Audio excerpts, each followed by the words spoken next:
मोमो एक hot spring में नहा रही होती है। तभी कुछ लोग मोमो की तरफ बढ़ते हैं। मोमो तुरंत अपनी पावर से उन पर हमला करती है। तभी एक आदमी उसके हाथ को पकड़ लेता है और उसे पानी में डुबोने की कोशिश करता है, लेकिन उसी वक्त मोमो अपनी पावर का इस्तेमाल करके उस आदमी पर अटैक कर देती है। इस अटैक से हॉट स्प्रिंग का स्टैचू टूट जाता है और गर्म पानी जोर से निकलने लगता है। मोमो तुरंत मौका देखकर वहां से भाग जाती है। जैसे ही वो लोग मोमो के पीछे भागने लगते हैं, हॉट स्प्रिंग की दीवार उन पर गिर जाती है, जिससे मोमो को भागने में एक और मौका मिल जाता है। पर एक आदमी मोमो को पीछे से पकड़ लेता है। तभी दूसरी दीवार भी गिरने लगती है, जिससे मोमो बच जाती है। बाकी लोग पहले से ही दीवारों के नीचे दब चुके थे। ये देखकर मोमो बिल्कुल कंफ्यूज हो जाती है कि क्या हो रहा है। तभी वो देखती है कि टर्बो ग्रैनी भी हॉट स्प्रिंग का मजा ले रही है, क्योंकि वो चुपके से मोमो के बैग में छुपकर उसके साथ यहाँ पर आ गई थी। इतने में हॉट स्प्रिंग के स्टाफ आ जाते हैं और जो लोग मोमो को पकड़ रहे थे वो उन लोगों के पीछे भागने लगते हैं। तब हमें पता चलता है कि वो लोग कीटो फैमिली के हैं, जो इस एरिया में पहले से ही लोगों को परेशान कर रहे हैं। उसके बाद मोमो टर्बो ग्रैनी से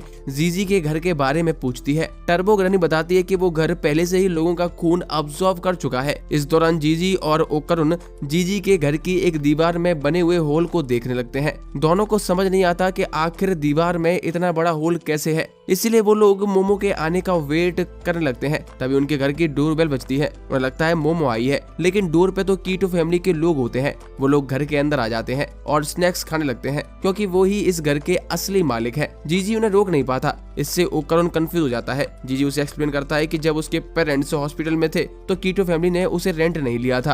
आगे कोरस जीजी से पूछती है कि वो घर छोड़कर क्यों गया था। जीजी कहता है कि वो सिर्फ अपने दोस्तों को लेने गया था, लेकिन वो औरत डाउट करती है कि कहीं जीजी किसी भूत भगाने वाले को तो बुलाने नहीं गया था। बाकी औरतें भी नाराज हो जाती हैं और कहती हैं कि यहाँ कोई भूत नहीं है, इसलिए तुम्हें झूठी बातें नहीं फैलानी चाहिए। जी सबको समझाने की कोशिश करता है कि ओकरन कोई भूत भगाने वाला नहीं बल्कि एक दोस्त है। तब तक एक औरत उसे गन दिखा के धमकाने लगती है। जीजी समझाता है कि अगर वो लोगों पे गन पॉइंट करेगी तो पुलिस इस बार एक्शन ले सकती है। तभी वहाँ पर एक पुलिस वाला आ जाता है, लेकिन वो भी कीटो फैमिली के साथ मिला हुआ था। वो उन लोगों को बचा लेता है जो मोमो को पकड़ने की कोशिश कर रहे थे। सब लोग पुलिस वाले को शुक्रिया अदा करते हैं। फिर एक आदमी जीजी से पूछता है कि वो बार बार बाहर क्यों जा रहा है, तो वो कहता है कि मैं तो अपने बेस्ट फ्रेंड को लेने गया था, लेकिन कोई उसकी बात पे यकीन नहीं करता। तब वो आदमी ओकरुन से जीजी के फेवरेट फुटबॉल टीम के बारे में पूछता है और कहता है कि अगर ओकरुन जीजी का सच्चा दोस्त है तो उसे ये पता होना चाहिए। ओकरुन सही नाम बता देता है, क्योंकि उन्होंने दीवार के होल को जीजी के फेवरेट टीम के पोस्टर से ही कवर किया था। इससे सब लोग मान जाते हैं कि ओकरुन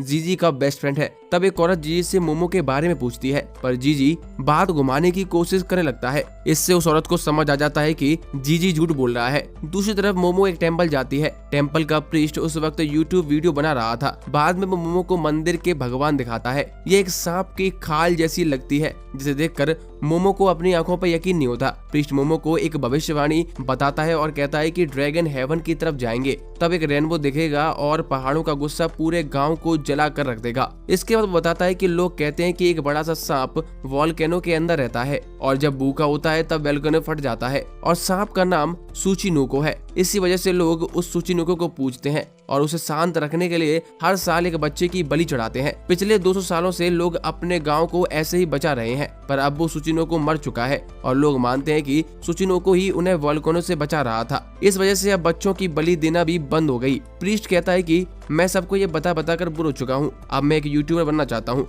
मोमो उससे कहती है कि अगर वो सच में यूट्यूबर बनना चाहता है तो यूट्यूब पे ये कहानी क्यों नहीं डालता। मोमो का आइडिया प्रीस्ट को काफी अच्छा लगता है। अब मोमो घर लौट आती है। वो ओकरुन और जीजी की दोस्ती को देखकर खुश हो जाती है। घर के अंदर आने पर वो देखती है कि कीटो फैमिली ने पूरा घर बिगाड़ दिया है। तभी एक औरत कहती है कि हमारे सभी सैक्रिफाइस यहाँ पर आ चुके हैं और हम अब बलि देना शुरू कर सकते हैं। ये सुनकर मोमो उन लोगों से लड़ने लगती है और अपनी पावर से उनका बुरा हाल कर देती है, लेकिन इतने सारे लोगों से एक साथ लड़ना मोमो के लिए काफी मुश्किल होता है। वो लोग मोमो पर भारी पड़ने लगते हैं। एक आदमी उसे पीछे से पकड़ लेता है और सर पर वार करता है, लगभग बेहोश कर ही देता है। तभी टर्बो ग्रैनी मोमो के बैग से बाहर निकलती है। ये देखकर वो आदमी डर जाता है। मोमो टर्बो ग्रैनी से मदद मांगती है, पर टर्बो ग्रैनी इनकार कर देती है। मोमो सबको घर से बाहर जाने को कहती है, लेकिन वो लोग उसकी बात पर हंसने लग जाते हैं। तभी एक औरत मोमो पर हमला करती है और उसे दूर फेंक देती है। वो औरत मार्शल आर्ट्स जानती है, इसलिए मोमो के अटैक्स को आसानी से डॉज कर लेती है और मोमो को जोर का झटका लगता है, जिससे वो उसी रूम के अंदर जा गिरती है जहाँ पर ओकरन और जीजी ने पहले से होल्ड किया था। हमें पता चलता है कि वो औरत जिसने मोमो पर हमला किया था वो बाकी के कीटो फैमिली की माँ है। वो मोमो से पूछती है कि तुम किस टाइप की पावर यूज कर रही हो। मोमो भी उस बूढ़ी औरत से उसकी पावर के बारे में पूछती है। टर्बो ग्रैनी मोमो से कहती है कि ये बस एक पावरफुल बुढ़िया है, लेकिन मोमो को यकीन नहीं होता। तब टर्बो ग्रैनी उसे उसकी दादी की याद दिलाती है, जिससे मोमो उसकी बात मान लेती है। मोमो नोटिस करती है कि इस रूम से एक बहुत ही गंदी स्मेल आ रही है। बुढ़ी औरत कहती है कि कीटो फैमिली हमेशा से ही गांव की रक्षा करती आई है, मोमो उन्हें नहीं रोक सकती, हमारी वजह से ही यहाँ शांति बनी हुई है। पिछले 200 सालों से वो लोग स्नेक को बलि चढ़ा रहे हैं, इसीलिए गांव अभी तक जिंदा है। जिस रूम में तुम खड़ी हो वो स्पेशल तौर पर बलि के लिए बनाया गया है। कीटो फैमिली वहाँ लोगों को बलि चढ़ाने के लिए लाते हैं। तब मोमो रियलाइज करती है कि जीजी और उसकी फैमिली को भी यहाँ बलि के लिए लाया गया था। अचानक जमीन हिलने लगती है। मोमो समझ नहीं पाती कि क्या हो रहा है, उसके पावर्स भी काम नहीं करते। मोमो रूम से बाहर निकलने की कोशिश करती है, लेकिन कीटो फैमिली उसे वापस रूम के अंदर धक्का दे देती है ताकि वो स्नेक का भोजन बन सके। तभी ओकरन और जीजी सोफा उठाकर कीटो फैमिली पर जंप करते हैं और मोमो को बचाने की कोशिश करते हैं, लेकिन अचानक से सब लोग जमीन के नीचे गिर जाते हैं और एक अंडरग्राउंड जगह में पहुंच जाते हैं जहां कई घर बने होते हैं। ये देखकर किसी को भी कुछ भी समझ नहीं आता। जीजी ओकरन और मोमो से मदद मांगता है क्योंकि वो गिरने वाला होता है। मोमो उसे पकड़ने की कोशिश करती है पर जीजी और नीचे गिर जाता है। हम देखते हैं कि जीजी एक मॉन्स्टर के ऊपर जा गिरता है जो एक बहुत बड़े सांप जैसा लगता है। कीटो फैमिली उस मॉन्स्टर को देखते ही पूजा करना चालू कर देती है और उसे मोमो और ओकरन को खाने के लिए कहती है। ओकरन याद करता है कि ये मॉन्स्टर मंगोलियन डेथ वॉर्म है जो लोगों को खा जाता है, लेकिन कभी उसने इतना बड़ा डेथ वॉर्म नहीं देखा। वहीं कीटो फैमिली उस मॉन्स्टर की पूजा करती रहती है। मोमो ने समझाने की कोशिश करता है कि ये मॉन्स्टर है, भगवान नहीं, लेकिन कोई भी उसकी बात नहीं सुनता। हम देखते हैं कि पलक झपकते ही वो मॉन्स्टर उन लोगों को खा जाता है। आगे ओकरन, जीजी और मोमो घर के अंदर भाग के छुप जाते हैं, लेकिन जैसे ही वो अंदर जाते हैं मोमो और ओकरन दोनों के सर में दर्द होने लगता है। ओकरन के अंदर की टर्बो ग्रैनी वाली पावर कंट्रोल से बाहर आ जाती है, जिसकी वजह से वो टर्बो ग्रैनी में ट्रांसफॉर्म हो जाता है और खुद को चोट पहुंचाने की कोशिश करता है। जीजी उसे रोकने की कोशिश करता है, लेकिन ओकरन उस पर ही हमला कर देता है। फिर ओकरन तोड़ फोड़ मचाने लगता है और एक ब्लेड उड़ाकर खुद को चोट पहुंचाने की कोशिश करता है, लेकिन जीजी उसे फिर से रोक लेता है। तभी मॉन्स्टर उन पर हमला करता है। जीजी को समझ आता है कि मॉन्स्टर घर के अंदर की आवाजों के वाइब्रेशन से उनकी लोकेशन ट्रेस कर रहा है, क्योंकि जब भी वो लोग बात करते हैं मॉन्स्टर कुछ नहीं करता। इसीलिए जीजी ओकरन को रोकने की कोशिश करता है, लेकिन ओकरन उससे दूर रहने को कहता है और खुद मरने की बात करता है। ये सुनकर जीजी को अपने माँ बाप की याद आ जाती है, क्योंकि एक दिन जब वो स्कूल से घर आया था तो उसके माँ बाप दोनों ही सुसाइड करने की कोशिश कर रहे थे, और जब जीजी ने उन्हें बचाने की कोशिश की तो उन्होंने भी जीजी को यही बोला था कि हमें मरने दो। ये सब याद करके जीजी को काफी बुरा लगता है। तभी मोमो एक कांच का टुकड़ा उठाकर अपने पेट में घुसा लेती है, लेकिन उसके अंदर टर्बो ग्रैनी होती है तो वो बच जाती है। तो वो कांच टर्बो ग्रैनी के अंदर चला जाता है। फिर टर्बो ग्रैनी जीजी से मोमो और ओकरन दोनों को बांधने के लिए कहती है। जीजी दोनों को बांध देता है और पूछता है कि असल में क्या हो रहा है। तब टर्बो ग्रैनी समझाती है कि मॉन्स्टर सभी को साइकिक सिग्नल भेज रहा है जिससे सब लोग सुसाइड कर लें। ये सुनकर जीजी को समझ आता है कि उसके माँ बाप क्यों सुसाइड करना चाहते थे, लेकिन उसे अभी भी ये समझ नहीं आता कि वो साइकिक सिग्नल्स उस पे असर क्यों नहीं कर रहे। टर्बो ग्रैनी कुछ और कह पाए इससे पहले मोमो फिर से अपनी साइकिक पावर से कांच उठाकर अपने ऊपर मारने की कोशिश करती है, लेकिन जीजी बीच में आ जाता है और रोक लेता है। तभी मॉन्स्टर फिर से उनकी लोकेशन ट्रेस कर लेता है। हम देखते हैं कि जीजी को अजीब सा महसूस होने लगता है, जिससे जीजी मोमो, ओकरन और टर्बो ग्रैनी को लेकर भागने लगता है, लेकिन रास्ते में वो किसी चीज से टकरा कर गिर जाता है। इस वजह से ओकरन और मोमो वहां से कूद कर निकलने की कोशिश करने लगते हैं। तभी मॉन्स्टर उनके सामने आ जाता है। जीजी को अचानक से अंधेरा महसूस होता है और उसे एक और मॉन्स्टर दिखाई देता है। हम देखते हैं कि अचानक से ओकरन और मोमो अपने होश में आ जाते हैं। तब टर्बो ग्रैनी उन्हें बताती है कि यहाँ पर एक और मॉन्स्टर मौजूद है जिसका नाम इविल आई है। अगर ये किसी को देखता है तो वो पागल हो जाता है और सुसाइड कर लेता है। इस वजह से इविल आई मॉन्स्टर के सिग्नल्स को कैंसिल कर रहा है। मौका देखकर मोमो ओकरन से मॉन्स्टर पर अटैक करने के लिए कहती है,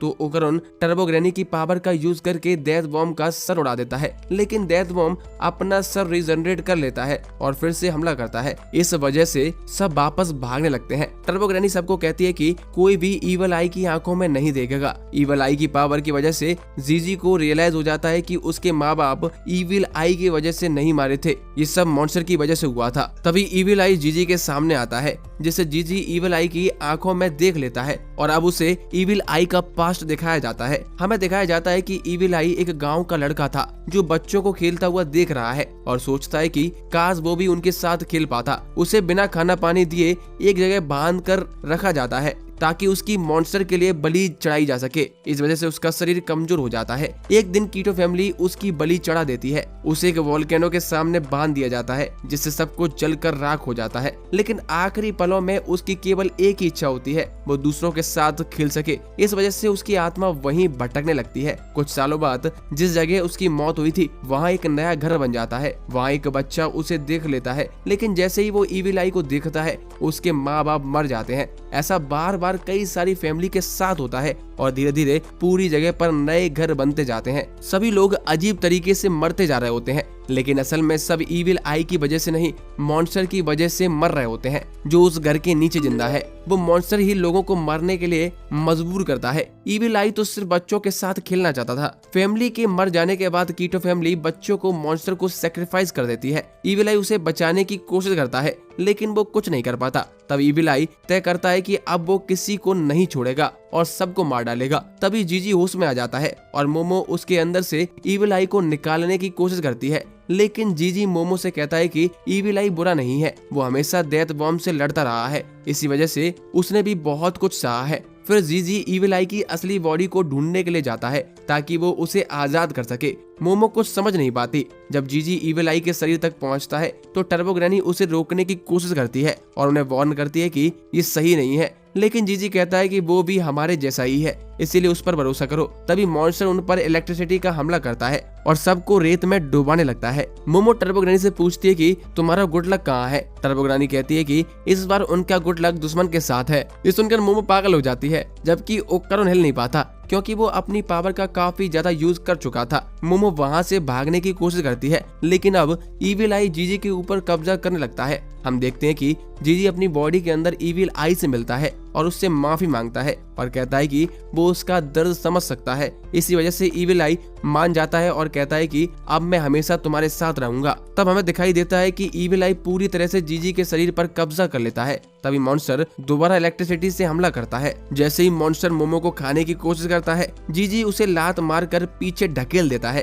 और फाइनली खुद पूरी तरह से इविल आई में बदल जाता है। फिर इविल आई कहता है कि अब वो इंसानों को उनका असली दर्द दिखाएगा, मैं किसी को भी जिंदा नहीं छोड़ूंगा। मोमो उसे जीजी कहकर बुलाती है, लेकिन टर्बो ग्रैनी उसे वार्न करती है। अचानक जीजी मोमो पर हमला करता है, लेकिन मोमो अपनी साइकिक पावर से खुद को बचा लेती है। टर्बो ग्रैनी इविल आई को पीछे हटने के लिए कहती है, लेकिन वो उसकी बात नहीं सुनता। मोमो जीजी को होश में लाने की कोशिश करती है। तब इविल आई कहता है कि अब ये शरीर उसका है। फिर मॉन्स्टर दोबारा इलेक्ट्रिसिटी से हमला करता है, लेकिन इविल आई अपनी पावर से उस अटैक को रोक लेता है और वहां मरे हुए लोगों की आत्मा को इकट्ठा कर लेता है। वो उससे एक फुटबॉल बना लेता है और उन पर हमला करने लगता है, लेकिन मॉन्स्टर एक छेद से वहां से भाग जाता है। मोमो सोचती है कि आखिर जीजी को क्या हो गया है। टर्बो ग्रैनी उसे बताती है कि तुम्हारी दादी हमेशा से ही कहती थी जीजी एक जीनियस है, क्योंकि उसकी स्पिरिचुअल पावर बहुत ज्यादा है और वो फिजिकली भी बहुत स्ट्रॉन्ग है। इसी वजह से बहुत से भूत उस पर कब्जा करना चाहते हैं। मोमो टर्बो ग्रैनी से पूछती है कि जीजी तो बचपन से ऐसा नहीं था, फिर ये सब क्यों हो रहा है। टर्बो ग्रैनी बताती है कि जैसे तुम्हारी पावर्स एक उम्र के बाद जाग गई, वैसे ही जीजी की पावर भी अब जाग गई है। अब वो इविल आई बन चुका है, इसीलिए अब उससे दूर रहना चाहिए। तब इविल आई मोमो पे फिर से फुटबॉल से हमला करता है, लेकिन मोमो उसे रोक लेती है। आगे इविल आई मोमो को लात मारकर दूर फेंकता है और फिर से उस पर बॉल से हमला करता है। तभी वहाँ पर ओकर आकर मोमो को बचा लेता है और फिर मोमो को लेकर यहाँ से भागने लगता है। इविल आई ओकरन से कहता है कि तुम इंसानों का साथ दे रहे हो, जबकि तुम खुद भी एक भूत हो। तो ओकरन कहता है कि अभी तो मैं जा रहा हूँ, लेकिन मैं तुम्हें छोड़ूंगा नहीं। इविल आई फिर से इन पर अटैक करने लगता है और ओकरन भागते हुए ऊपर जा रहा था। दोनों अपनी पावर्स का यूज करते हुए इविल आई की बॉल से बचते रहते हैं। थोड़ा ऊपर जाकर वो लोग देखते हैं कि वह सुचिनो को अपने अंदर से जहर निकाल रहा था, जबकि वह खुद जमीन के नीचे छुपा बैठा था। अब इन्हें जल्द से जल्द यहाँ से निकलना होगा, पर ये लोग बाहर कैसे जाएंगे, क्योंकि बाहर निकलने का रास्ता तो बहुत ऊंचाई पर है। मोह पूछती है कि सुचिनोको की कोई कमजोरी नहीं है क्या। तो ओकरन कहता है कि सूरज की रोशनी, क्योंकि ऐसे जीव हमेशा जमीन के अंदर रहते हैं, तो वो सूरज से निकलने वाली अल्ट्रा वायलेट लाइट को सहन नहीं कर पाते। मोमो सोचती है कि हम इतने बड़े जीव को यहाँ से बाहर कैसे निकालेंगे और हम जीजी को भी ठीक कैसे करेंगे। ओकरन कहता है कि अगर यहाँ से कोई बाहर निकल सकता है तो वो सिर्फ तुम हो। मोमो इन्हें छोड़कर नहीं जाना चाहती थी। ओकरन उसे समझाता है कि उनके पास टाइम नहीं है। अगर मोमो बाहर निकल गई तो वो वहाँ से कोई रस्सी नीचे फेंक सकती है जिससे सभी लोग बाहर निकल जाएंगे और तब तक वह जीजी को भी संभाल लेगा। मोमो अब ओकरन का हाथ पकड़कर उसे प्रॉमिस करती है कि वह उन्हें जरूर बचाएगी। ओकरन अब टर्बो में ट्रांसफॉर्म हो जाता है। वो अपने पैरों से धक्का मारकर मोमो को ऊपर भेजने वाला होता है। ओकरन अब जोर से मोमो को हवा में उछाल देता है, जिसके बाद मोमो अपनी पावर से पुश लेती है और फिर वापस अपनी पावर यूज करके दरवाजे को पकड़ लेती है और यहाँ से बाहर निकल जाती है। वहीं उधर ओकरन के सामने इविल आई आ जाता है और बोलता है कि तुम सबसे पहले मरोगे। ओकरन बोलता है कि मैंने तुमसे कहा था कि मैं तुम्हें छोड़ूंगा नहीं। मोमो बाहर कोई रस्सी ढूंढने लग जाती है लेकिन उसे कुछ नहीं मिलता, तो वो पर्दे फाड़ कर उनसे रस्सी बनाती है, लेकिन वो बहुत ज्यादा छोटी थी। वो अब कोई और रास्ता सोचने लगती है। तभी उसे उसके बचपन की एक याद आती है जो जीजी ने उसे बताई थी। वो अपना मोबाइल चेक करती है ताकि कोई मदद बुला सके, लेकिन उसका मोबाइल गिर गया था और फिर वो गैस स्टोव चालू करके पूरा घर जला देती है और बाहर के लोगों से मदद के लिए चिल्लाने लगती है। इधर ओकरन और इविल आई में लड़ाई चल रही थी। ओकरन उसकी बॉल से भागता फिर रहा था। दोनों लोग बहुत ताकतवर हैं, लेकिन इविल आई ओकरन पर भारी पड़ रहा था और वो उससे कहता है कि चूहे की तरह भागना बंद करो, लेकिन मुझे ये गेम खेलने में बहुत मजा आ रहा है। तभी इविल आई की नाक से खून आने लगता है। ये उस सांप से निकल रहे पॉइजन की वजह से था। इविल आई कहता है कि उसे अब ये खेल खत्म करना पड़ेगा। वो अब अपनी बॉल के अंदर ओकरन को कैद कर लेता है। वो बॉल के कर्ज को एक घर में बदल देता है जिससे ओकरन कभी निकल नहीं पाएगा। इविल आई खुद अब उस घर में जाकर ओकरन पर अटैक कर देता है और उसकी मार देते हुए कहता है कि मैं उस मोमो के साथ भी यही करूंगा, बल्कि उसे तो मैं और बुरी तरह से तड़पाऊंगा। ये सुनकर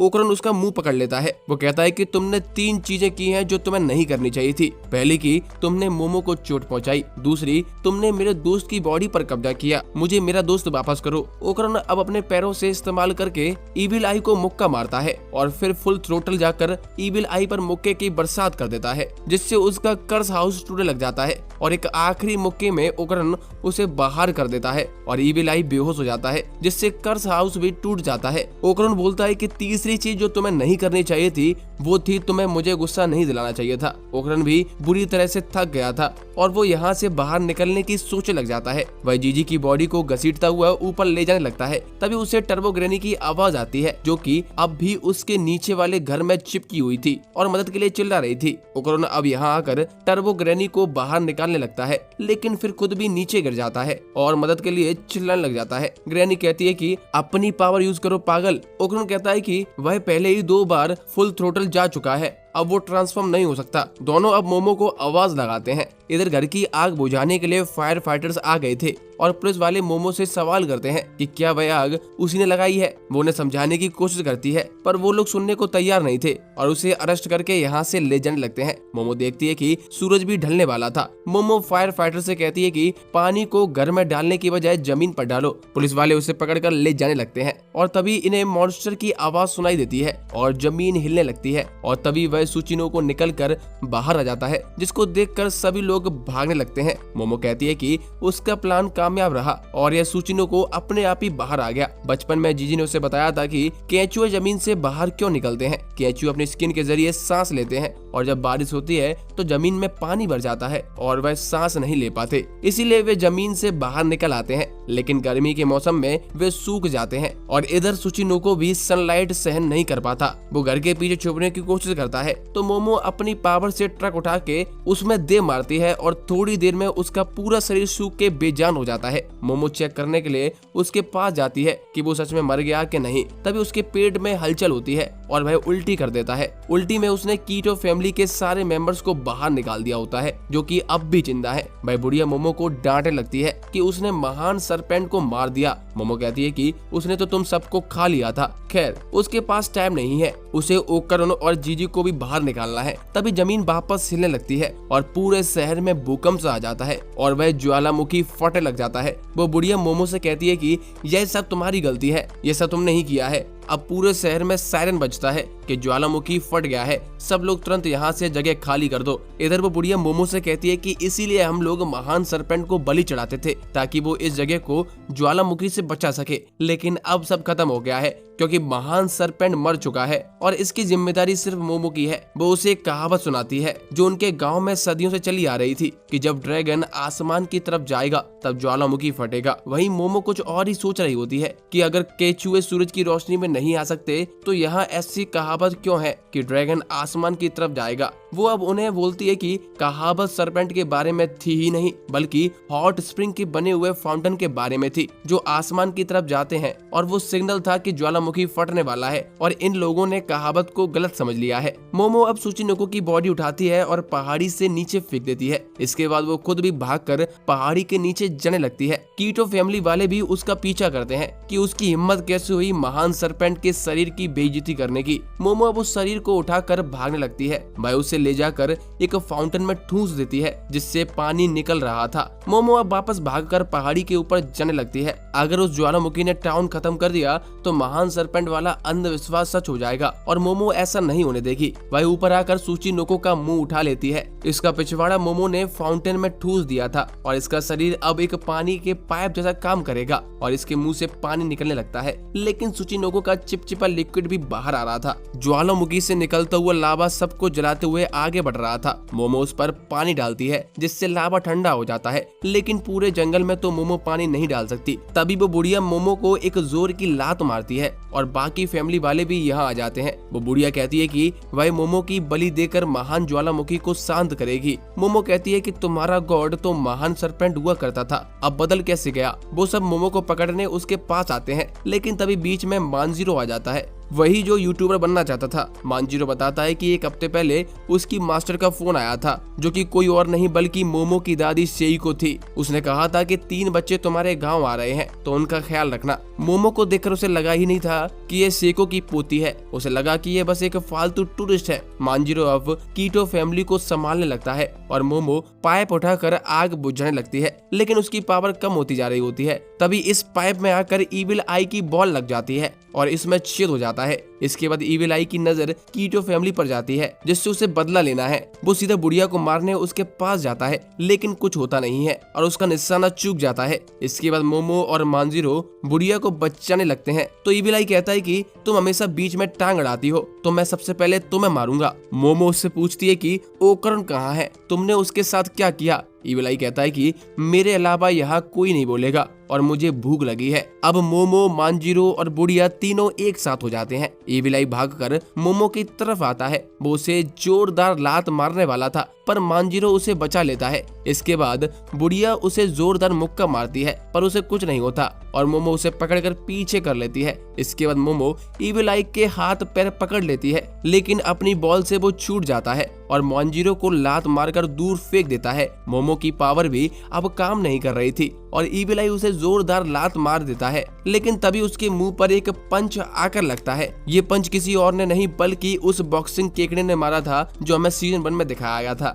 और वो यहाँ मदद करने आया है। मोमो पूछती है कि उसके बेटे का क्या हुआ तो मेंटिस बोलता है कि उसके बारे में बात बाद में करेंगे। तभी यहाँ यूएफओ की लाइट आ जाती है और उसमें से सेइको और तारो निकलकर बाहर आते हैं जो कि मेंटिस के यूएफओ में बैठकर यहाँ आ गए थे। अब सेइको और मेंटिस एक साथ इविल आई पर हमला कर देते हैं और वो लोग उसे कड़ी टक्कर दे रहे थे। इसके बाद सेइको तारो को सिग्नल देती है और वो किसी रेस में भागने वाला हो ऐसे तैयार हो जाता है और फिर रेल के इंजन की तरह भागकर इविल आई की तरफ आने लगता है, लेकिन इविल आई एक मुक्का मारकर उसे टुकड़े टुकड़े कर देता है क्योंकि आखिर वह है तो एक प्लास्टिक का पुतला ही। लेकिन फिर इविल आई देखता है कि तारों के टुकड़ों में टोटका लगा हुआ है। मानजीरो भी बैठकर कुछ मंत्र फूकने लग जाता है और तारों के टुकड़े इविल आई के शरीर पर चिपकने लग जाते हैं और वो उसका पूरा शरीर ढक लेता है। ऐसे होते ही इविल आई रुक जाता है। सेइको कहती है कि हमने उसे पकड़ लिया है, चलो अब घर चलते हैं। वहीं यूएफओ के अंदर मेंटिस का बेटा चीकू तीता बैठा हुआ था जो कि यूएफओ में उस पाइप को उठाता है और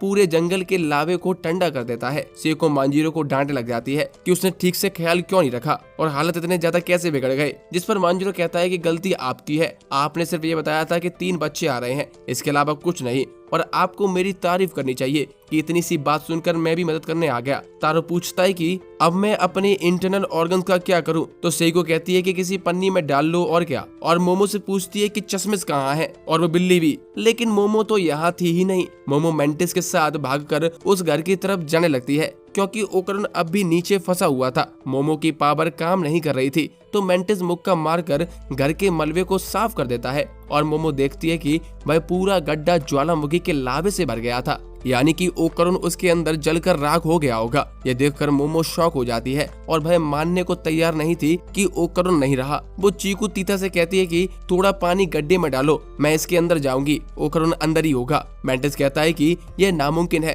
अगर तुम गई तो तुम भी जल जाओगी। मोमो कहती है कि मैंने उसे बचाने का प्रॉमिस किया था, ओकरन मेरा इंतजार कर रहा होगा। चीकू तीता ऊपर से कहता है कि वो इस गड्ढे में पानी नहीं डालेगा क्योंकि मोमो को उसके अंदर जाने की जरूरत नहीं है। मोमो फिर भी उसमें कूदने जाने लगती है पर मेंटिस उसे पकड़े रहता है। तभी वो देखते हैं कि चीकुता ने अपने यूएफओ से पूरे लावा को बाहर निकाल लिया है। उसके बाद उसमें पानी डालकर उसे ठंडा भी कर दिया है। मोमो उसको खोलती है तो ओकरन और टर्बो ग्रैनी अंदर ही थे और सही सलामत जिंदा थे। ओकरन मोमो से कहता है कि मुझे यकीन था कि तुम मुझे बचाने जरूर आओगी। टर्बो मोमो पर गुस्से में चिल्लाने लगती है कि इतनी देर से वह क्या कर रही थी और जल्दी क्यों नहीं आई। मोमो कहती है कि टर्बो ग्रैनी के बारे में मैं भूल गई थी। ओकरन बताता है कि अगर वह टर्बो ग्रैनी को बचाने नहीं आता तो वो जिंदा नहीं बच पाता क्योंकि सुचिनुको की उल्टी से वह दोनों लोग जलने से बच गए और कमरे के अंदर लावा आ नहीं पाया। वो पूछता है कि जीजी कहाँ है तो मोमो कहती है कि पता नहीं कैसे पर वो पहले बाहर आ गया था। मोमो ओकरन को बाहर निकालती है और ठोकर खाने से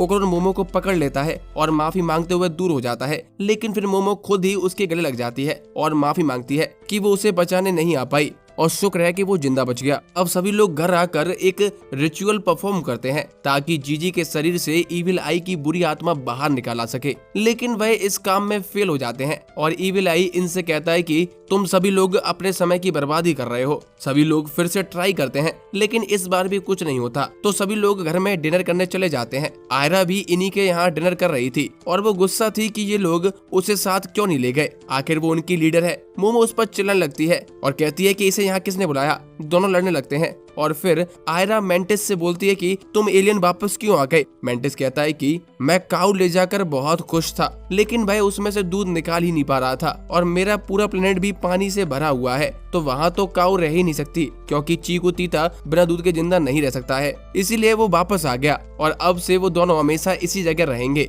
ये कहानी सुनकर आयरा रोने लग जाती है और ओकरन पूछता है कि तुम लोग पानी से डायरेक्ट सांस कैसे लेते हो। वहीं सेको मांजिरो से बात करने लगती है और उन्हें जीजी को ठीक करने का कोई रास्ता नहीं मिल रहा था। वो अगर और ज्यादा लोगों को बुला ले तब भी इविल आई को जीजी से अलग नहीं कर पाएंगे क्योंकि जीजी की स्पिरिचुअल पावर बहुत ज्यादा है और इससे जीजी पर बुरा असर पड़ सकता है। तभी तारो, जिसने अभी भी जीजी के शरीर को लपेटा हुआ था, वो एक गर्म उड़ान खा लेता है जिससे उसका मुंह जल जाता है और फिर उसके अंदर से जीजी की आवाज आने लगती है जो सुनकर सभी लोग हैरान हो जाते हैं कि जीजी ठीक हो गया है। लेकिन सेइको बोलती है कि वह इविल आई की कोई चाल भी हो सकती है। तारो अब अपना चेहरा ओपन करता है और जीजी तो सच में ठीक हो गया था। सेइको अब उसके मुंह पर ठंडा पानी डाल देती है जिससे वह वापस इविल आई बन जाता है और कहता है कि वो सबको मार देगा। सेइको अब उस पर गर्म सूप डाल देती है तो वो वापस से जीजी बन जाता है। सेइको अब सबको बताती है कि जब जीजी पर ठंडा पानी पड़ता है तो वो इविल आई बन जाता है और जब उस पर गर्म पानी पड़ता है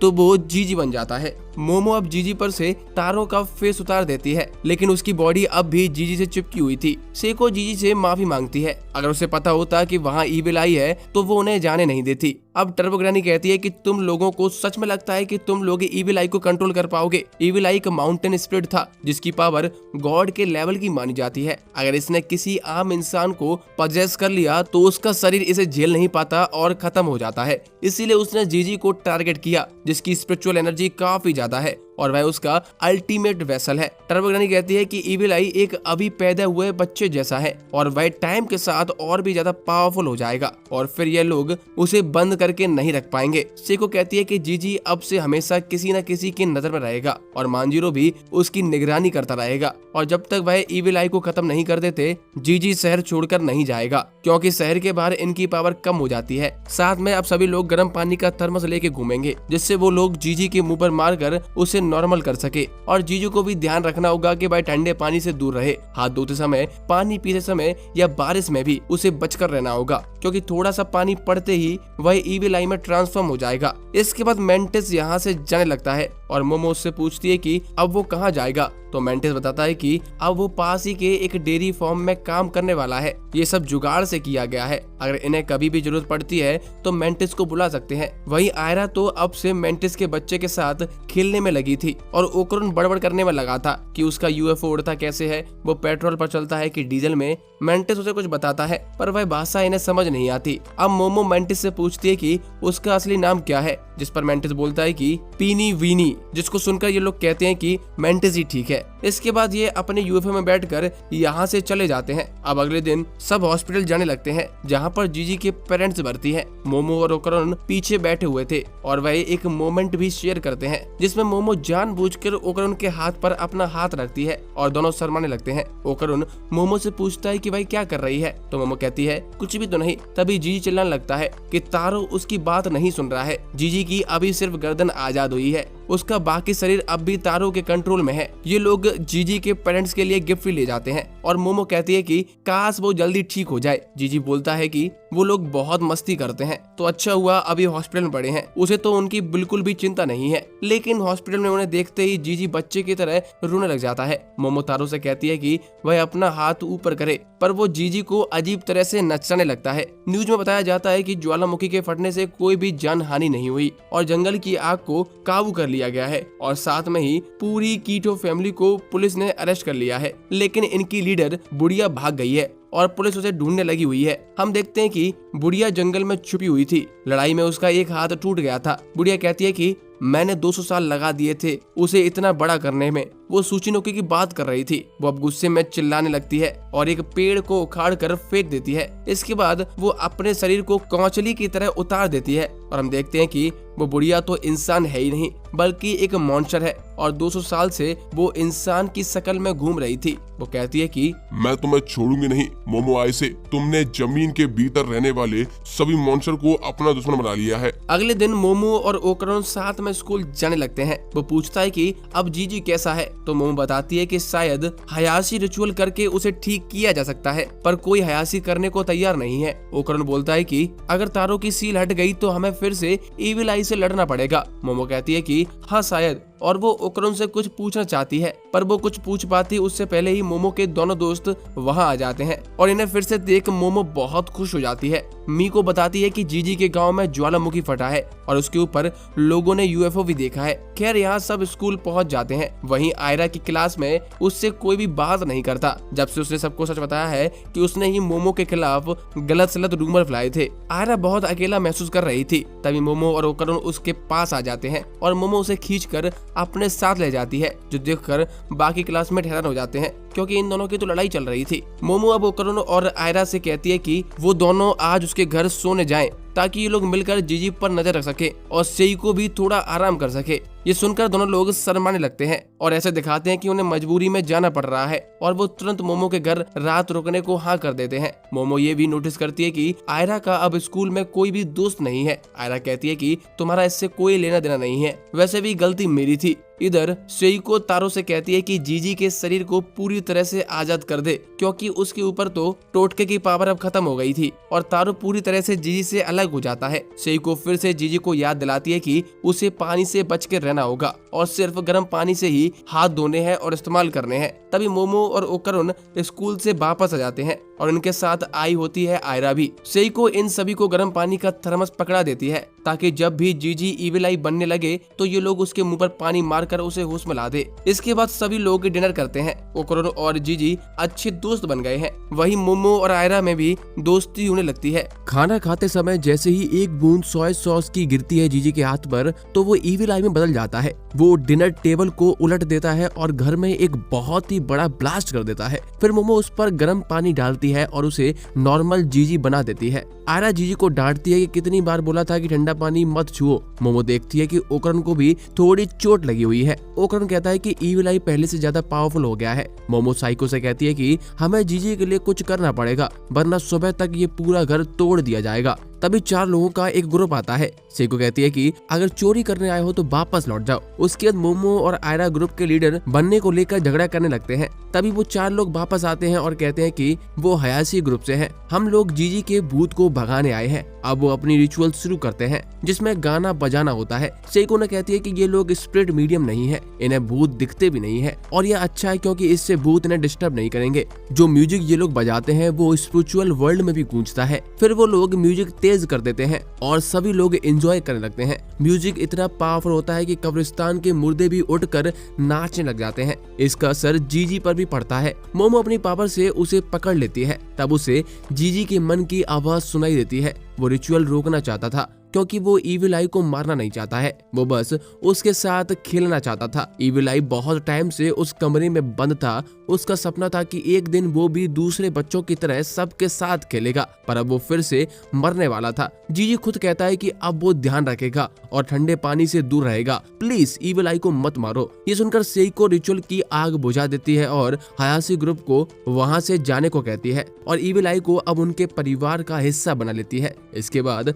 हयाशी ग्रुप चला जाता है। मोमो पूछती है कि तुमने क्यों ऐसा किया, तो सेइको कहती है कि जीजी यही चाहता था। पर आयरा गुस्सा होती है और कहती है कि अब हमें उसे भी संभालना पड़ेगा, मेरे पास इतना टाइम नहीं है। ओकरन कहता है कि मैं और स्ट्रांग बनूंगा ताकि जब भी इविल आई आए मैं उसे हरा दूं। आयरा कहती है अगर तुम ऐसा करोगे तो तुम हमेशा खतरे में रहोगे। ओकरन कहता है कि मुझे फर्क नहीं पड़ता, वो मेरा दोस्त है। मोमो कहती है कि मैं भी स्ट्रांग बनूंगी, हम दोनों मिलकर इविल आई से लड़ेंगे। इस बात पर आयरा और मोमो फिर से झगड़ने लगते हैं। तभी जीजी ओकरन को गले लगाने के लिए बढ़ता है। सेइको देखती है कि बारिश शुरू हो गई है। उससे पहले कि वो कुछ कहे इविल आई बाहर आ जाता है और ओकरन को जोर से पंच मारकर दूर फेंक देता है। फिर वो लोग कैसे भी करके जीजी को होश में ला देते हैं और हयाशी ग्रुप अपना सामान बांध कर निकल जाता है। घर आधा टूट चुका है। सेइको मोमो को कहती है कि कुछ कार्डबोर्ड ले आओ और उन्हें विंडो से चिपका दो। अब सेइको जीजी को ट्रेन करना शुरू करती है ताकि वो अपनी स्पिरिचुअल एनर्जी कंट्रोल कर सके, जिससे वो इविल आई को भी कंट्रोल कर पाए।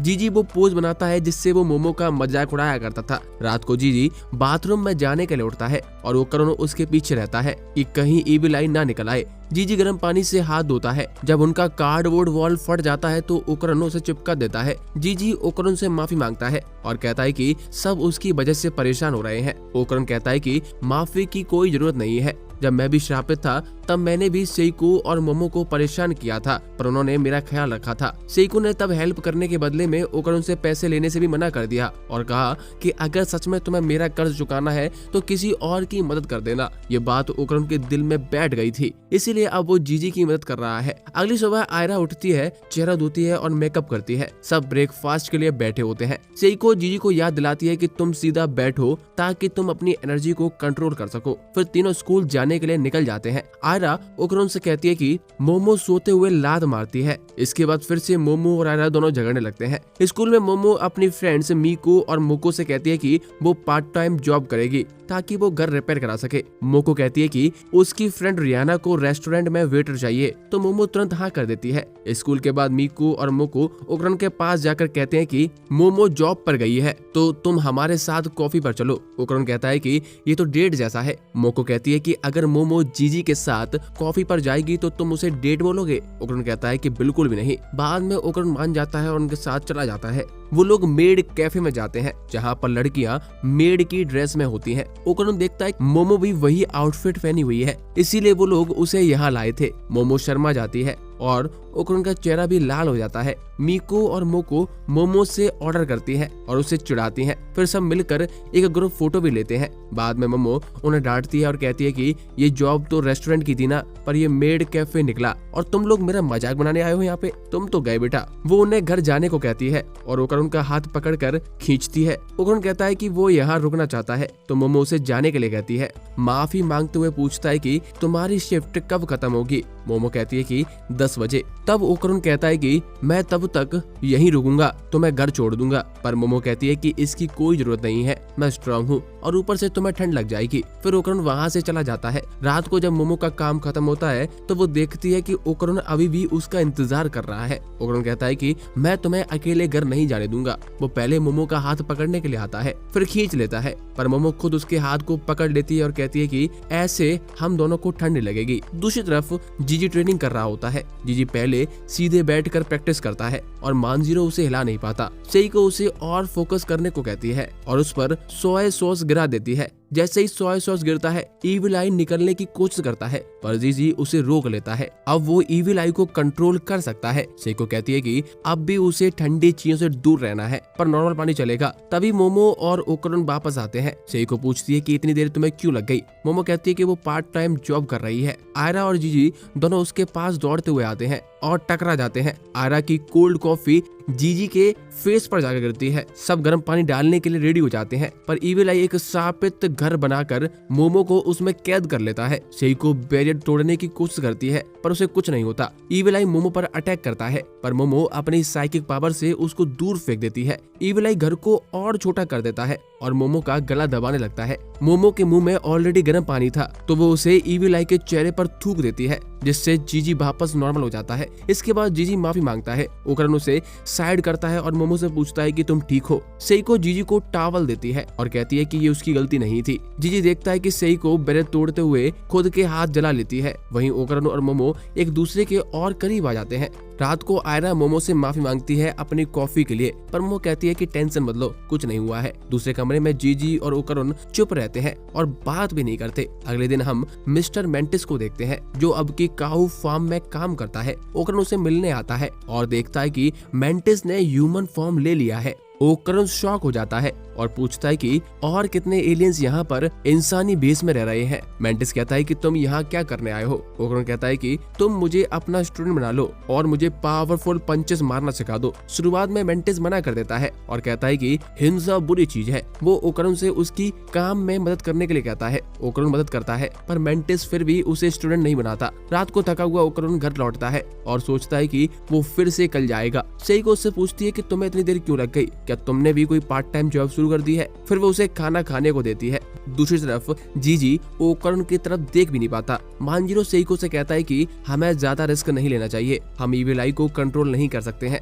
हायाशी ग्रुप को वापस बुलाओ और रिचुअल से इविल आई को खत्म कर दो। सेइको कहती है कि बच्चों के प्रॉब्लम्स हम बड़े ही उठाते हैं ताकि उन्हें लग सके कि वो कुछ भी कर सकते हैं। मानजीरो कहता है कि लेकिन हमें उन्हें दुनिया की रियलिटी भी दिखानी चाहिए और फिर वो वापस चला जाता है। इधर ओकरन अपने पंचेस से प्रैक्टिस करता है। तभी उसके पास टर्बो ग्रैनी आ जाती है और कहती है कि तुम डांस प्रैक्टिस कर रहे हो क्या? ओकरन कहता है कि नहीं, मैं पंच मारना सीख रहा हूँ ताकि मैं इविल आई को हरा सकूं। टर्बो ग्रैनी कहती है कि तुम पंच मारना चाहते हो या स्ट्रांग बनना चाहते हो? इविल आई तुमसे कहीं ज्यादा पावरफुल है, क्या तुम्हें याद नहीं? मेरे पावर्स तुम्हारे अंदर है। ओकरन कहता है कि मैं स्ट्रांग बनना चाहता हूँ। टर्बो ग्रैनी उसे ले जाती है और कहती है कि तुम अपने पावर्स सही से यूज नहीं कर रहे हो, इसमें मैं तुम्हारी हेल्प कर सकती हूँ। आयरा भी उनके पीछे चली जाती है। टर्बो ग्रैनी उन्हें स्कूल ले जाती है और कहती है कि अंदर आ जाओ। तभी आयरा भी पूछती है तुम यहाँ रात को क्या कर रहे हो। ओकरन टर्बो ग्रैनी उसे डांटती है और कहती है कि तुम यहाँ से वापस लौट जाओ। आयरा सिल्की फॉर्म में बदल जाती है और टर्बो ग्रैनी को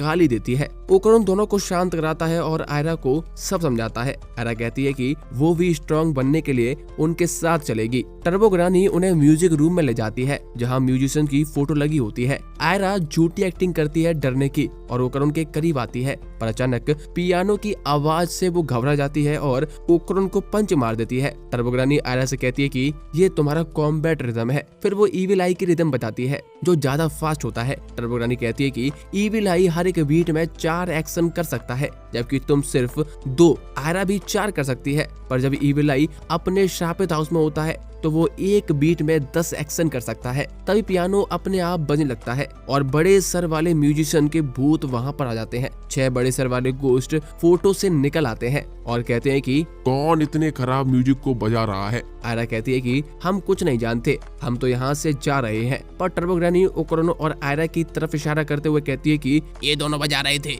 इसके बाद सभी गोस्ट उन पर अटैक कर देते हैं और दोनों अपने अपने योकाई फॉर्म में बदल जाते हैं। सभी भूत म्यूजिक नोट्स के हिसाब से उन पर अटैक कर रहे होते हैं जो कि बॉम्ब्स की तरह एक्सप्लोड भी होते हैं। टर्बो ग्रैनी उन्हें वार्न करती है कि रेस्ट सिंबल से दूर रहना, वरना और मुश्किल हो जाएगी। उसके बाद वो लोग एक राइस फील्ड में पहुंचते हैं जहां म्यूजिक नोट्स उन पर ब्लड्स की तरह फ्लाई कर रहे होते हैं। एरा उन नोट्स को अच्छे से डॉज कर लेती है पर ओकरुन उतना अच्छा नहीं कर पा रहा होता है। आयरा अपने बालों से उन भूतों पर अटैक करती है लेकिन वो हवा में उड़ रहे होते हैं। फिर एक रेस्ट सिंबल जाके ओकरुन को लगता है और उसकी बॉडी पैरालाइज हो जाती है। टर्बो ग्रैनी चिल्लाती है कि मैंने बोला था रेस्ट सिंबल से दूर बचना। तभी एक सिंबल उसे भी लग जाता है और वो पैरालाइज हो जाती है। उसके बाद तेज गन फायर शुरू हो जाती है और ओकरुन वापस अपने ह्यूमन फॉर्म में आ जाता है। वो खुद से कहता है कि मैं कितना वीक हूँ, मैं कितना यूजलेस हूँ। टर्बो ग्रैनी कहती है कि तुम अपनी बॉडी को रिदम के साथ मूव करो। अगर ये गोस्ट का म्यूजिक पसंद नहीं है तो कोई और म्यूजिक याद करो। आयरा ज्यादा देर तक डॉज नहीं कर पाएगी।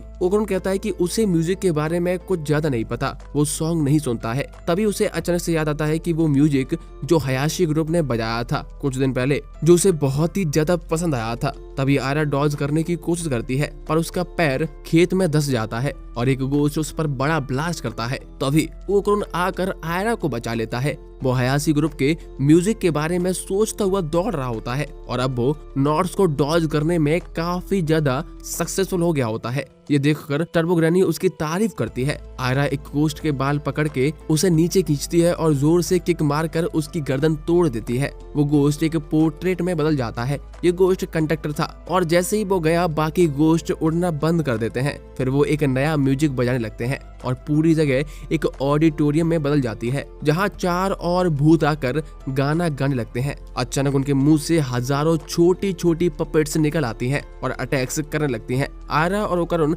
किसी तरह उनसे लड़ते हुए बच जाते हैं। टर्बो ग्रैनी कहती है कि ये सब इल्यूजन है, तुम्हें अपना ध्यान नहीं भटकने देना है और वो म्यूजिशियन पर अटैक करती है पर वो सब स्टेज पे बैठकर पीछे से कंट्रोल कर रहे होते हैं। अब पपेट्स उन्हें चारों तरफ से घेर लेते हैं। आयरा ओकरुन के हाथ को पकड़कर अपने बालों से एक गोश्त का सर खींचकर भीड़ से बाहर निकलती है। वो दोनों उस गोश्त के सर पर लैंड करते हैं। बाकी गोश्त फिर से अटैक करने लगते हैं। आयरा और ओकरुन पहला अटैक डॉज कर लेते हैं पर आयरा ओकरुन को किक मारकर दूर भेज देती है। आयरा कहती है कि मैं इन गोश्त को संभाल लूंगी, तुम म्यूजिशियन को हरा दो। तभी एक गोश्त का हाथ आयरा तक पहुंचता है लेकिन वो गिव अप नहीं करती। वो अपने बालों से गोश्त की आंखों पर पट्टी बांध देती है और लड़ने लगती है। तभी ओकरुन पे म्यूजिक नोट्स का अटैक होता है पर वो डॉज करते हुए स्टेज की तरफ भागता है। आयरा गोश्त को एक दूसरे से लड़वा देती है और एक को फेस पे किक मारकर तोड़ देती है। गिरने के बाद भी वो गोश्त गाने लगता है और हजारों पपेट्स ओकरुन पर अटैक करते हैं। अब ओकरुन फुल थ्रोटल मोड में चला जाता है और लाइटिंग की तरह स्टेज की तरफ दौड़ता है। टर्बो ग्रैनी कहती है कि तुम्हें एक ही अटैक में सब गोश्त को खत्म करना होगा। मैं एक बीट में 5 सेक्शन कर सकती हूँ तो तुम भी कर सकते हो। ओकरुन समझ जाता है और एक ही स्ट्राइक में 5 गोश्त को मार देता है। इसके बाद सब गोश्त वापस पोर्ट्रेट बन जाते हैं और म्यूजिक रूम पहले जैसा हो जाता है। ओकरुन आयरा को थैंक्स बोलता है और इस बार आयरा अपनी चाइल्डिश हरकतें नहीं करती। टर्बो ग्रैनी कहती है कि तुम दोनों को मैंने सिखाया है तो तुम दोनों को मुझे भी धन्यवाद बोलना चाहिए। आयरा उसे फिर से झगड़ने लगती है पर ओकरुन टर्बो ग्रैनी को भी थैंक यू बोल देता है क्योंकि अब उसे रिदम समझ आ गई थी। टर्बो ग्रैनी कहती है कि ये तो बस ट्रेलर था, मेरी पावर इससे कहीं ज्यादा है। आयरा पूछती है कि वो गोश्त कौन थे। तब टर्बो ग्रैनी बताती है कि कुछ लोग म्यूजिक रूम के पोर्ट्रेट से डरते हैं और उनका डर ही गोश्त को जन्म देता है। अगर कोई 2 बजे रात को पियानो गलत बजाता है तो ये गोश्त आ जाते हैं और तुम्हें मार भी सकते हैं। आयरा पूछती है कि टर्बो ग्रैनी को इतना सब कैसे पता है और ये तुमने क्यों किया था। तो टर्बो ग्रैनी मजाक में कहती है कि मैं तो बस बहाना ढूंढती हूँ तुम्हें परेशान करने का। तभी वो पियानो से नीचे उतरने लगती है और उससे गलती से एक की दब जाती है और फिर से वही गोश्त वापस आ जाते हैं और उन लोगों को दोबारा से लड़ना पड़ता है जो कि हमें दिखाया नहीं गया। दूसरी ओर मोमो के घर पर मांजीरो जीजी से कहता है कि वो हयाशी ग्रुप को वापस बुला रहा है, उन्हें इविल आई से छुटकारा पाना होगा वरना वो किसी को भी मार देगा। जीजी कुछ नहीं बोलता। मांजीरो कहता है कि क्या तुम चाहते हो कि मोमो या सेइको को चोट लगे। कल मैंने हयाशी को बुला लिया है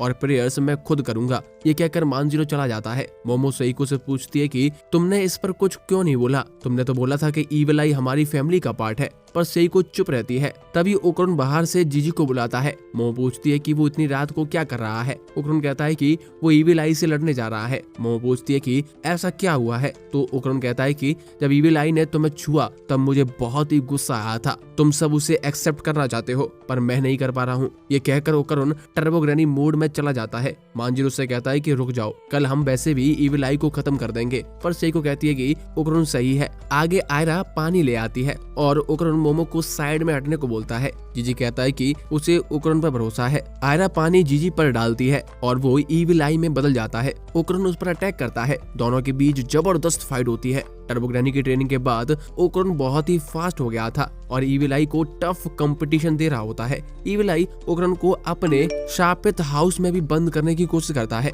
लेकिन ओकरुन फुल थ्रोटल मोड में उसे भी तोड़कर निकल जाता है और उसके सर पर एक जोर से अपना सर मार देता है। ईविल आई मोमो के घर तक उड़ता हुआ जाता है और घर तोड़ देता है। ओकरुन अपने नॉर्मल फॉर्म में आ जाता है, जबकि ईविल आई कहता है कि अब उसे मजा आ रहा है, चलो और लड़ते हैं। आयरा कहती है कि ओकरुन फुल थ्रोटल यूज कर चुका है, अब वो ट्रांसफॉर्म नहीं कर सकता। पर ओकरुन कहता है कि सब पीछे हट जाओ, मैं हैंडल कर सकता हूँ। मोमो कहती है कि हमें उसे रोकना होगा, पर सेइको कहती है कि अगर ऐसा किया तो ईविल आई को मिटाना पड़ेगा। टर्बो ग्रैनी ओकरुन से कहती है कि अब तुम क्या करोगे, तेरे तो पैर भी कांप रहे हैं। ईविल आई उसके पास आकर कहता है कि चल ट्रांसफॉर्म हो और लड़ मुझसे। ओकरुन कहता है कि मुझे कमजोरों से लड़ना पसंद नहीं है, मैं समझ गया हूँ तुम मुझे हरा नहीं सकते, इसीलिए मैं नहीं लड़ूंगा। ये सुनकर ईविल आई गुस्सा हो जाता है और कहता है कि मैं तुमसे स्ट्रांग हूँ। ओकरुन उससे कहता है कि तुम थोड़ा और स्ट्रांग बनो फिर हम लड़ेंगे, पर एक शर्त है कि तुम सिर्फ मुझसे ही लड़ोगे और किसी पर अटैक नहीं करोगे। ईविल आई ओकरुन की ये शर्त मान लेता है।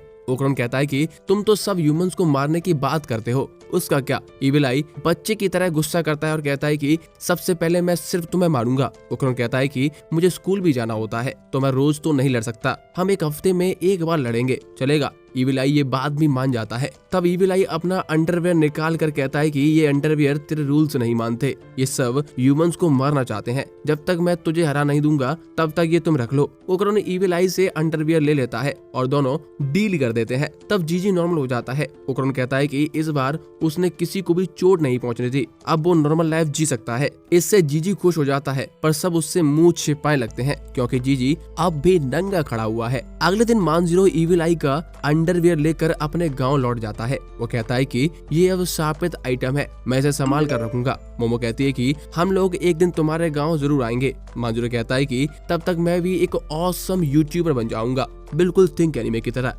तब जीजी के पेरेंट्स आते हैं और सेइको को थैंक यू करते हैं। सेइको कहती है कि सॉरी मैं जीजी का ध्यान पूरा नहीं रख पाई। सब शॉक हो जाते हैं क्योंकि पहली बार सेइको को किसी से ऐसे बात करते हुए देखा है लोगों ने। वो जीजी से कहती है कि तुम अपनी ट्रेनिंग जारी रखना, अगर कुछ भी हुआ तो तुम हमसे मिलने आना। फिर जीजी अपने पेरेंट्स के साथ चला जाता है। आयरा और ओकरुन भी घर लौट जाते हैं। मोमो उन्हें थैंक्स बोलती है। ओकरुन कहता है कि ठीक है कल मिलते हैं। मोमो कहती है कि तुम्हें और कुछ नहीं कहना। ओकरुन शर्मा जाता है। आयरा आके मोमो से झगड़ा करने लगती है, पूछती है कि वो ओकरुन के साथ क्या कर रही है। ओकरुन आयरा को खींचकर अपने साथ ले जाता है। मोमो सोचती है कि अब सारी टेंशन खत्म हो गई है, पर याद आता है कि अब उनका पूरा घर उड़ चुका है। सेइको कहती है कि इसे छोड़ो, चलो हम दोनों बाथ हाउस चलते हैं। ये सुनकर मोमो और टर्बो ग्रैनी दोनों ही खुश हो जाते हैं। वो सभी लोग साथ में बाथ हाउस जाते हैं, एंजॉय करते हैं। जब सभी लोग वापस आते हैं तो मोमो पूछती है कि घर का क्या करेंगे। सेइको कहती है कि हमें ये दोबारा बनाना पड़ेगा। मोमो कहती है कि पर पैसे कहाँ हैं। तब सेइको कहती है कि पैसे तो नहीं है, वो तो सब बाथ हाउस में खर्च हो गए। मोमो भी कहती है कि मैंने जॉब शुरू की थी, मेरे पास भी पैसे नहीं बचे। सेइको कहती है कि मैंने कब तुमसे पैसे मांगे। फिर मोमो कहती है कि जो लोग हमारे घर रुकने आते हैं हमें उनसे रेंट लेना चाहिए। पर सेइको कहती है कि तुम अपनी दादी को अंडरस्टिमेट मत करो। जब वो घर पहुंचती है तो एक एलियन जैसा क्रिएचर वहां पर खड़ा होता है। मोमो उसे किक करके दूर फेंक देती है। तब ओकरुन, आयरा, मेंटिस और उसका बेटा चिक्यूटा पीछे से आता है। ओकरुन कहता है कि वो मेंटिस के पास गए थे मदद मांगने के लिए। मेंटिस उन्हें अपने दोस्त मिस्टर ल्यूड्रिस से मिलाता है जो कंस्ट्रक्शन स्पेशलिस्ट है। ये वही एलियन था जिससे मोमो ने किक मारी थी। अब मोमो उसे किक के लिए माफी मांगती है। मेंटिस कहता है कि ये क्यूब्स लेकर आया है जिससे वो घर बनाएंगे। ये क्यूब्स मैन ऑफ स्किन कहलाते हैं, जो किसी भी शेप में बदल जाते हैं और टूटने पर खुद भी रिपेयर हो जाते हैं। मोमो अपने मन में बुद्धा के बारे में सोचती है और क्यूब्स बुद्धा का स्टेचू बना देता है। फिर सभी लोग मिलके घर बनाना शुरू करते हैं। आयरा मेंटिस के बच्चे चिकिटा के साथ खेलती रहती है और टर्बो ग्रैनी भी रिलैक्स करती है। अगले दिन सुबह तक पूरा घर बन जाता है। सब सेइको और मेंटिस का धन्यवाद करते हैं। मोमो ओकरन और आयरा को थैंक्स बोलती है। ओकरन कहता है कि उसे ये घर उसके अपने घर जैसा लगता था, इसीलिए मुझे इसके टूटने पर बुरा लगा था। मोमो कहती है कि वो यहाँ पर कभी भी आ सकता है। आगे सभी लोग चले जाते हैं। तभी जीजी और उसके पेरेंट्स भी मदद करने के लिए आते हैं, पर घर तो पहले ही बन चुका होता है। मोमो कहती है कि अब सेइको सो रही है तो आवाज मत करो। फिर मोमो और जीजी स्कूल चले जाते हैं। मोमो पूछती है कि क्या ईविल आई अब भी उसे परेशान करता है। जीजी कहता है कि वो कुछ बार ट्रांसफॉर्म हुआ था पर उसने ज्यादा कुछ नहीं किया, शायद उनके बीच कुछ कनेक्शन बन गया है। फिर जीजी मोमो से पूछता है कि क्या उसे कोई पसंद आ गया है। मोमो शर्मा जाती है। जीजी उसे चिढ़ाता है। तब कुछ लड़कियां जीजी के पास आती हैं और उसे कोल्ड ड्रिंक ऑफर करती हैं। जैसे ही वो पीता है वो ईविल आई में बदल जाता है, पर इस बार उसके कपड़े नहीं फटते हैं और बाकी लोग उसका ये ट्रांसफॉर्म भी नहीं देख पाते। ईविल आई सभी लड़कियों से कहता है कि मैं तुम सबको मार दूंगा। ये देखकर मोमो उसे पकड़कर वहाँ से दूर ले जाती है और सोचती है कि वो मजाक कर रहा है। इसके बाद वो जीजी को वापस ह्यूमन फॉर्म में आ जाने के लिए कहती है, पर ईविल आई उसकी नहीं सुनता। फिर वो कुछ लड़कों को फुटबॉल खेलते हुए देखता है और सोचता है कि बॉल शापित है। वो उसे दूर किक करने के लिए जाता है और इतनी तेज किक करता है कि सभी लोग गिर जाते हैं। सब सोच लेते हैं कि जीजी उनकी टीम में आ गया है। ईविल आई फुटबॉल खेलते हुए सबको हिला देता है। मोमो किसी तरह उसे पकड़ लेती है, पर उसे गर्म पानी नहीं मिलता। वो उसे अपनी क्लास में ले जाती है और चुप रहने के लिए कहती है। ईविल आई सबको नोटबुक में लिखते देखकर अपने नोटबुक में लाइंस खींचने लगता है। लंच टाइम में भी मोमो के पास गर्म खाना नहीं होता। वो ईविल आई को नूडल्स खाना सिखाती है। बाद में मोमो अपनी फ्रेंड मीको और मोको से सुनती है कि उनके अपार्टमेंट में कुछ अजीब हो रहा है और लोग एक गोल्डन बॉल को उड़ते हुए देख रहे हैं। जब मोमो ये फोटो देखती है तो वो तुरंत समझ जाती है कि ये ओकरन की बॉल है। दोस्तों आगे हमें एक लड़का किंटा के बारे में बताया जाता है जो कि ओकरन से जलता है क्योंकि ओकरन हैंडसम नहीं है। फिर भी मोमो जैसी लड़की उसकी बहुत अच्छी फ्रेंड है और इसीलिए किंटा ओकरन को हर तरीके से ऑब्जर्व करने लगता है जिससे वो भी ओकरन जैसा बन पाए। आगे मोमो और ओकरन उस अपार्टमेंट कॉम्प्लेक्स की तरफ जाने लगते हैं जहां ओकरन की दूसरी बॉल है। किंटा भी इन दोनों का पीछा कर रहा होता है। ये लोग क्या गंदी बातें करने यहाँ आए हैं और क्या नाइंसाफी है। अगर ओकरन करे तो ठीक है, अगर मैं करूँ तो मुझे ये जान से मार देंगे। मुझे गंदी बातें करना सीखना पड़ेगा, तो क्या पता मैं भी मोमो जैसी कोई लड़की पटा पाऊं। पर ये दोनों इस जगह पर करने क्या आए हैं। तभी उसका पैर एक डब्बे पर पड़ जाता है जिससे दोनों इसे देख लेते हैं। किंटा बहाना बना देता है कि मैं भी इसी रास्ते से घर जाता हूँ। तभी वो उड़ना शुरू कर देता है और तेजी से मोमो की तरफ आने लगता है। उसे लगता है कि ऐसे तो उसका भी मोमो के साथ किस हो जाएगा, लेकिन ओकरन ट्रांसफॉर्म होकर उसे नीचे पटक देता है। तभी इन्हें वो गोल्डन बॉल अपने सामने नजर आती है। दोनों उसे पकड़ने की कोशिश करते हैं लेकिन वो बॉल ओकरन को पीछे ढकेल देती है। ओकरन बोलता है कि ये काम किसी भूत का नहीं, उसके अंदर कोई जिंदा चीज है और वो ये फील कर सकता है। वो गोल्डन बॉल अब यहाँ से भागने लगती है। ओकरन मोमो को अपने ऊपर बैठाकर उसका पीछा करता है, जो देखकर किंटा बोलता है अब तो तुम उसके ऊपर भी चढ़ गई। मोमो उसे कहती है कि अपना मुंह बंद रखो और हमारे बैग का ख्याल रखना, अगर उन्हें खो दिया तो तुम्हें मैं मार डालूंगी। किंटा फिर से गंदा जोक मारता है जो सुनकर मोमो और गुस्सा हो जाती है और किंटा बोलता है कि मेरी गंदी बात में क्या प्रॉब्लम है। मोमो कहती है कि गंदी बातें मत करो गधे, और ओकरन से कहती है कि पकड़ो उस गोटी को। ये लोग उस गोल्डन बॉल को पकड़ ही नहीं पा रहे होते हैं और वो इन्हें उठा उठा कर पटक रही थी। वो बॉल वापस छत से नीचे चली जाती है और मोमो भी अपनी पावर से उसका पीछा करने लगती है, लेकिन वो बॉल इन्हें धक्का दे देती है जिससे ये दोनों लोग बिल्डिंग से नीचे गिर जाते हैं। इन्हें लगता है कि वो बॉल जिसके भी पास है वो गायब है, तो ये उसे देख ही नहीं सकते हैं, तो लड़ेंगे कैसे। तभी इन्हें किंटा के चिल्लाने की आवाज आती है और दोनों भागकर उसके पास जाते हैं। उसे भी बॉल ने बिल्डिंग से नीचे फेंक दिया था,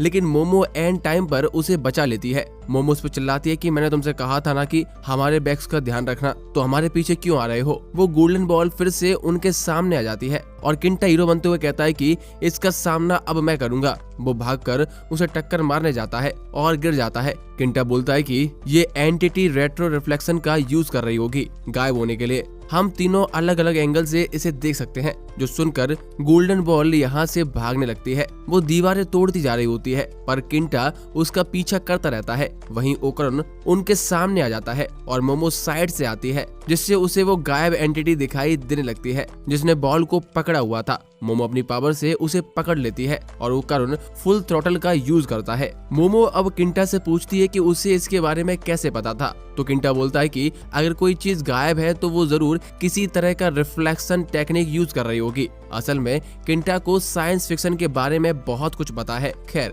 इन दोनों को उस एंटिटी का असली रूप दिखने लगता है और वो देखते हैं कि वो एक काइजू लग रहा है, जिसे देखकर ओकरन काफी खुश हो जाता है क्योंकि काइजू भी एलियन ही होते हैं। लेकिन अब उसके पास इन्हें गोल्डन बॉल नहीं दिख रही होती। किंटा बोलता है कि तुम लोग गंदी बातें कर सकते हो तो मैं क्यों नहीं। ये लोग अब उससे करीब से देखने के लिए नीचे जाने लगते हैं और किंटा ओकरन से पूछता है कि तुम गंदी बातें करके लड़कियों को कैसे पटाते हो, मुझे भी सिखाओ ना। मोमो उसे लात मारने लगती है कि अपनी गंदी बातें बंद करो। तब ये लोग देखते हैं कि वो काइजू बड़ा होने लगता है। वो इतना बड़ा हो जाता है कि बिल्कुल किसी गॉड जिला जैसा लग रहा होता है। ओकरन समझ जाता है कि ये भी एक एलियन है क्योंकि आसमान में अंधेरा छा गया था, यानी इस एलियन ने यहाँ पर अपना एक डोमेन एक्सपेंशन कर दिया है जिसके अंदर सिर्फ पावर्स वाले लोग ही रह सकते हैं, ठीक जैसे मोमो ने स्कूल में उन सर्पो एलियंस ने किया था। खैर, दोनों चिल्लाने लगते हैं कि वे लोग इतने बड़े काइजू को कैसे हराएंगे। दूसरी तरफ आयरा और जीजी भी आपस में मिल जाते हैं क्योंकि इनके अलावा बाकी सभी लोग गायब हो गए थे। तभी मोमो और ओकरन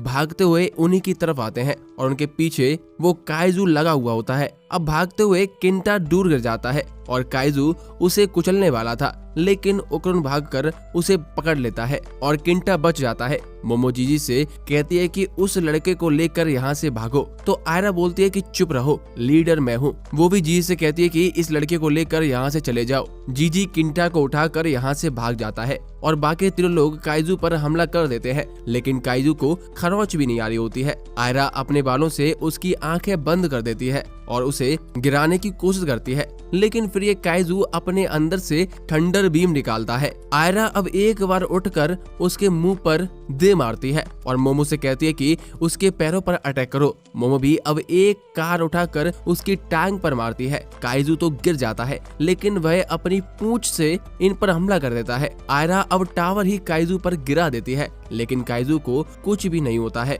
और वो आयरा को पकड़ लेता है। मोमो कुछ सामान फेंक कर उसे डिस्ट्रैक्ट करती है और आयरा उसकी पकड़ से छूट जाती है। लड़ाई के बीच में मोमो और आयरा बहस करने लगते हैं कि उनमें लीडर कौन है। ये लोग अब काइजू से छुप जाते हैं तो काइजू आसपास तबाही मचाने लगता है। फिर वो थंडर बीम से अटैक करता है जो मोमो और ओकरन को जा लगता है। मोमो अपनी पावर से दोनों को सेफ रखती है। ओकरन बोलता है कि यह काइजू जरूर डायनासोर का वंशज होगा जिसे एलियंस उठाकर ले गए होंगे और ये स्पेस में रहकर इस तरह से डेवलप हुआ है। ये अपने सींग से कॉस्मिक एनर्जी को इलेक्ट्रिक एनर्जी में कन्वर्ट करता होगा। अगर हमें इसका लाइट सोर्स मिल जाए तो हम इसे हरा सकते हैं। अब आयरा उसका ध्यान बटाने लगती है क्योंकि वो काफी तेज है तो उसे थंडर बीम नहीं लग रही थी। मोमो अब उसकी बीम पकड़कर काइजू को ही मार देती है जिससे वो नीचे गिर जाता है। आयरा उस पर अटैक करने जाती है तो देखती है कि वो काइजू कहीं गायब हो गया है। आयरा को लगता है कि वो डर कर भाग गया है, लेकिन काइजू अब भी वहीं था,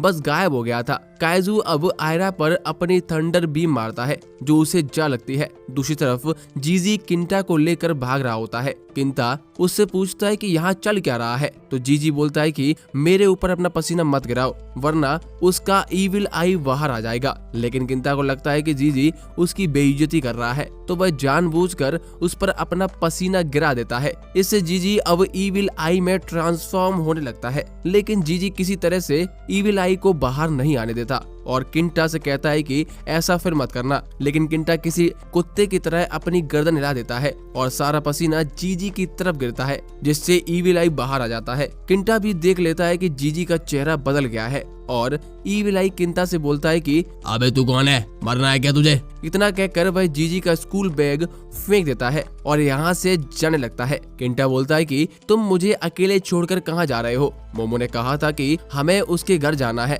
अब ये सुनकर ईविल आई को लगता है कि ओकरुन से लड़ने का दिन आज ही है, तो वो खुशी खुशी मोमो के घर की तरफ चलने लगता है और किंटा भी उसका पीछा करता है। इधर आयरा बेहोश हो गई होती है। काइजू उसे मुक्का मारने वाला था, लेकिन ओकरुन फुल थ्रोटल जाकर आयरा को बचा लेता है। लेकिन आज उसने 2 बार फुल थ्रोटल यूज कर लिया था, तो वह अब ट्रांसफॉर्म नहीं हो सकता है और नीचे गिरने लगता है। लेकिन मोमो उन दोनों को पकड़ लेती है और काइजू को वो बैग आके लगता है जो कि इविल आई ने फेंका था। मोमो अब उन दोनों को लेकर यहाँ से भाग जाती है और भागते हुए अपने घर आ जाती है। उसके घर पर बैरियर लगा था, तो वो बहुत ही सुरक्षित रहेंगे। वहीं आयरा ओकरुन से चिपकी हुई थी और बेहोश होने का नाटक कर रही थी, तो मोमो तुरंत उन्हें अलग कर देती है। तभी इविल आई भी यहाँ आ जाता है और ओकरुन से कहता है कि चलो लड़ाई करें, मैं कब से इंतजार कर रहा था। ओकरुन कहता है कि आज लड़ाई का दिन नहीं है। मोमो को एक आइडिया आता है कि हम इविल आई को भी अपने साथ लड़ने को बोलते हैं।